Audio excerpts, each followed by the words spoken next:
मैं जो आपको दिखाने जा रहा हूं वो ये कि हम किस तरह टाइप करते हैं। हम इसके लिए एक सॉफ्टवेयर का प्रयोग करेंगे जिसका नाम है डैशर, जो कि इंटरनेट से मुफ्त डाउनलोड किया जा सकता है। मैं अभी अंग्रेजी में टाइप करके दिखाऊंगा क्योंकि इसमें अंग्रेजी की टेक्स्ट भरी हुई है, लेकिन ये हिंदी में भी और भाषाओं में भी चल सकता है। जो बच्चे माउस नहीं चला पाते उनके लिए और एक जरिया है डैशर को चलाने का, जो कि ज्यादा महंगा नहीं है, और वो है जॉयस्टिक, या ये जो आपके सामने है ये एक व्हील है जिससे बच्चे कंप्यूटर गेम खेला करते हैं। अब इसमें पैरों के भी पेडल होते हैं जो हमने अभी इस समय टेबल पे रखे हैं ताकि आप देख सकें कि हम इन्हें कैसे दबा रहे हैं, पर ये वैसे पैरों से दबाए जाते हैं। तो यहाँ पे एक पहिया है, आप इसको घुमा सकते हैं और आप देख रहे हैं कि कैसे स्क्रीन में ये अक्षर जो हैं बड़े छोटे होते जा रहे हैं इसके करने से, और इन पेडल से आप देख रहे हैं कि कैसे टेक्स्ट ऊपर नीचे हो रही है। तो इन दोनों को कंबाइन करके हम टाइप कर सकते हैं। तो अब मैं टाइप करूंगा माई नेम इज अरुण। तो मैं यूं जाना शुरू करता हूं, तो एम जरा नीचे हो गया, तो मैं एम को ऊपर करना है तो मैं एम को ऊपर ले आऊंगा। M by my space NAME is, अब मैं टाइप करना चाहता हूं अरुण। अभी आर आ रहा है, अब you, my name is Arun. अलग अलग किस्म के बहुत से यंत्र हैं जिनके जरिए बच्चे कंप्यूटर का इस्तेमाल कर सकते हैं। हो सकता है कुछ बच्चे माउस का इस्तेमाल कर पाएं, उसमें भी अलग अलग किस्म के होते हैं, ट्रैक बॉल होते हैं, पैड होते हैं, फिर इस तरह जॉयस्टिक, व्हील, फिर कुछ ऐसे भी यंत्र होते हैं जो कि आप बिना किसी चीज को छुए आप किसी तरह के बटन को दबा लेते हैं। जो अमीर हैं वो आई गेज ट्रैकिंग हार्डवेयर ले सकते हैं और फिर डैशर से वो बच्चा सिर्फ आंखों को इधर उधर देख के वो टाइप कर पाएगा।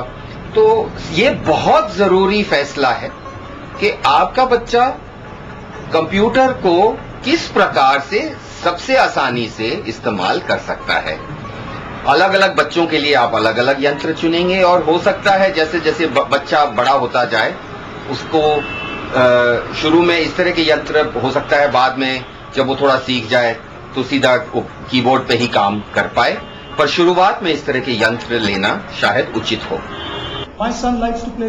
मेरे बच्चे को संख्या से खेलने का बहुत शौक है। शायद कल मैं भी अपने बच्चे को लेकर उस तरीके से सोचूंगा। Out of the range of technologies, अनंत तकनीक में से हमें यह खोजना होगा कि किस तरह के हार्डवेयर और सॉफ्टवेयर का जोड़ हमारे बच्चे के लिए काम करेगा। अगर आज भी हम वहां तक नहीं पहुंच सके हैं, कोई बात नहीं, ईमेल्स, डिस्कशन लिस्ट और फॉलो अप कार्यशाला से हम वहां पहुंच सकते हैं। कार्यशाला तब होगी जब हम आपके पास ये मांग लेकर आते हैं कि हम यहाँ आगे नहीं बढ़ पा रहे हैं, ये हमारी दिक्कतें हैं और इसमें शायद हमें एक बड़े तरीके से बदलाव की जरूरत है।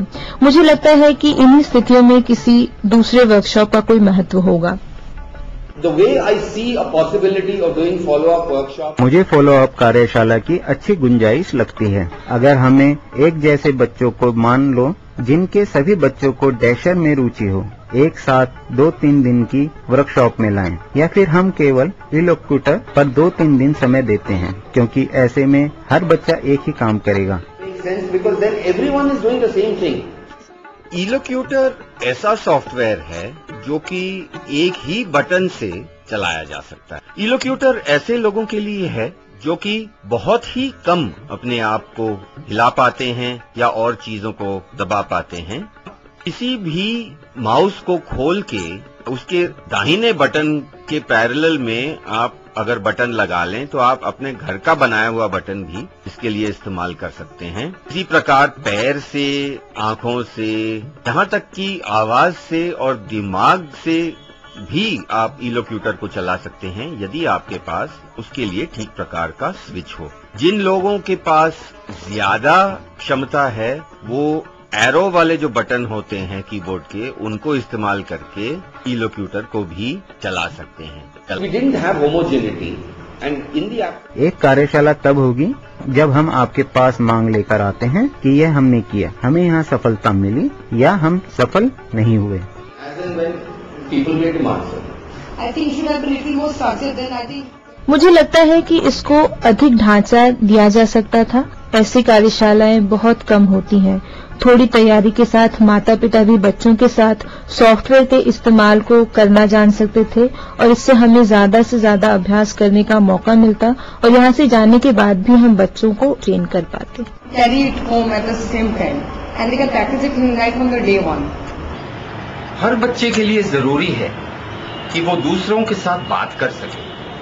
शिक्षा के लिए पढ़ाने वालों से, सेहत के लिए डॉक्टरों से और यूं समाज में लोगों से बात करना बहुत जरूरी होता है। हो सकता है कुछ बच्चे मुंह से ना बोल पाएं, लेकिन कंप्यूटर के जरिए बात कर सकें। जिनको बोलना आता है उनके लिए भी कंप्यूटर सीखना बहुत जरूरी है, क्योंकि कंप्यूटर के जरिए उनको नौकरी मिलना बहुत आसान हो सकता है।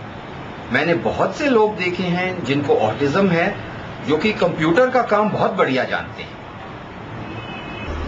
जिस तरह एक परिंदा हवा का रुख नहीं मोड़ सकता, लेकिन अपने परवाज को इस तरह व्यवस्थित जरूर कर सकता है कि आसानी से अपनी मंजिल तक पहुंच जाए, ठीक उसी प्रकार ऑटिज्म से रिलेटेड इन संस्थाओं का इस दिशा में ये प्रयास है। वो भले ही इस बीमारी को समाप्त नहीं कर सकते, पर इन बच्चों को समाज में एक स्थान देने हेतु कंप्यूटर के जरिए इस तरह की कोशिश तो कर ही सकते हैं। उनकी ये कोशिश वाकई सराहनीय है।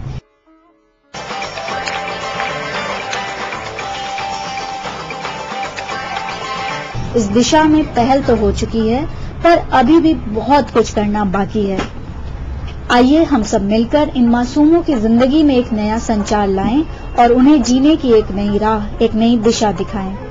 जिंदगी की असली उड़ान अभी बाकी है, अपने इरादों का इम्तिहान अभी बाकी है। अभी तो नापी है मुट्ठी भर जमीन, आगे अभी सारा आसमान बाकी है।